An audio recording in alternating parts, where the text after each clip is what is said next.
तुम्ही पाहताय एबीपी माझा आणि एबीपी माझावर सुरू आहे मुंबई ईस्ट वेस्ट. ठाण्याच्या दादोजी कोंडदेव स्टेडियम मधल्या खंडू रांगणेकर बॅडमिंटन हॉलच्या विस्तारीकरण प्रकल्पाचा उद्घाटन सोहळा उपमुख्यमंत्री एकनाथ शिंदे यांच्या हस्ते आज संपन्न झाला.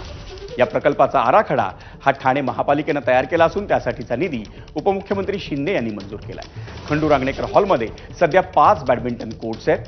येत्या 2 वर्षात विस्तारीकरणाच्या नियोजित इमारतीत आणखी 5 कोर्ट्स, मुलामुलींसाठी स्वतंत्र वसतिगृह, व्यायामशाळा आणि इतर आंतरराष्ट्रीय सुविधा उपलब्ध करून दिल्या जातील.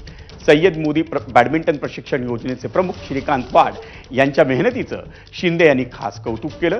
या कार्यक्रमाला एबीपी माझा आणि एबीपी न्यूजचे मुख्य संपादक राजीव खांडेकर हेही उपस्थित होते.